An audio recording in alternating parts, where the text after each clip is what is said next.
The security desk was already crowded when the old man stepped forward. I understand. I'll handle it Polished immediately. shoes tapped impatiently against the marble floor, and the smell of expensive cologne mixed with fresh coffee filled the air. He waited quietly, holding a small, worn wallet in both hands, his posture calm despite the tension around him. His janitor uniform was neatly pressed but faded, the kind of uniform that blended into the background of powerful places. When his turn came, he slid his employee badge across the counter. The guard barely looked at it before frowning. "This looks old." "It still works," the old man said gently. "I've been assigned to this building for years." The guard flipped the badge, then noticed another card tucked behind it. He pulled it out slowly, eyes narrowing. A veteran ID, scratched, weathered, clearly carried for decades. The guard let out a short laugh. "You serious?" People behind them leaned in, curious. "A veteran ID?" The guard said louder now. "What do you want, a parade?" A few chuckles rippled through the line. The old man didn't react. "I just need to clock in." A young executive nearby smirked. "Times must be tough if heroes are mopping floors now." Someone else added, "Guess the war didn't pay well." Laughter grew bolder. The guard slid the veteran ID back as if it were meaningless plastic. "That doesn't give you special treatment here. Next time, don't waste my time." "Yes, sir," the old man replied, calmly collecting his cards. He walked into the building without another word, the laughter following him like noise fading down a long hallway. Inside, the corporate headquarters buzzed with urgency. Screens flashed schedules. Assistants whispered into headsets.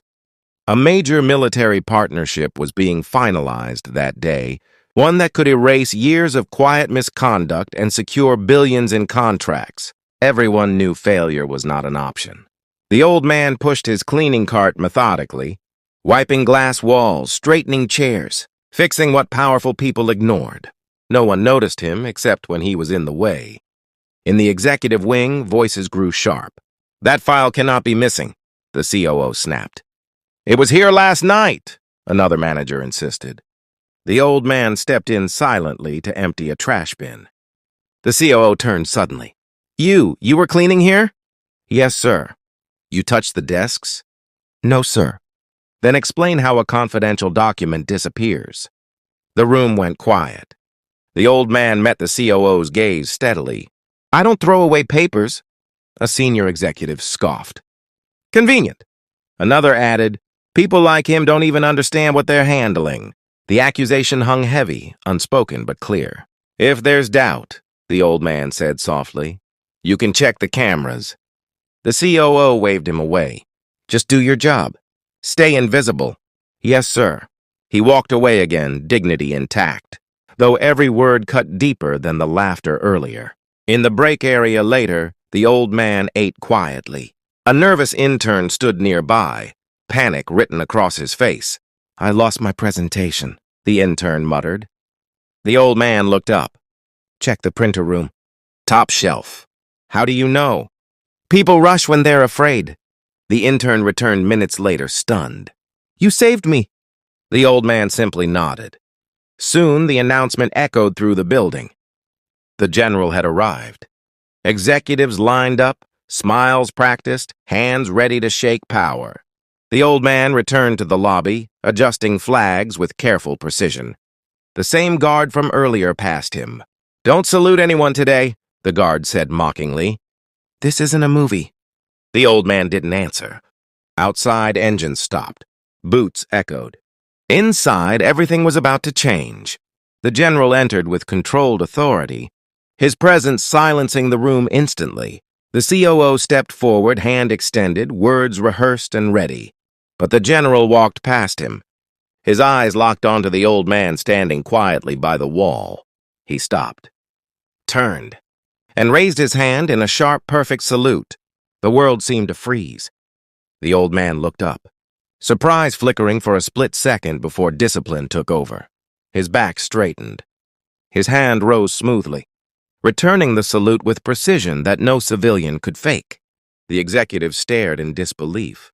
The general lowered his hand. "Good to see you again, sir." The old man nodded. "Didn't expect this." The general turned to the room. This man commanded my unit. He saved lives. He was offered medals he refused because he believed duty didn't need applause. Silence swallowed the room whole. The COO stammered. He's our janitor. Yes, the general replied calmly. And you are standing in the presence of someone who taught soldiers what honor looks like. The guard's face went pale. The general continued. This partnership review includes ethics. I was curious how this company treats integrity when it wears humble clothes. No one spoke. I saw enough, the general said. He turned back to the old man. They never deserved you. The old man smiled faintly. I was just doing my job. The general nodded. That's what heroes say.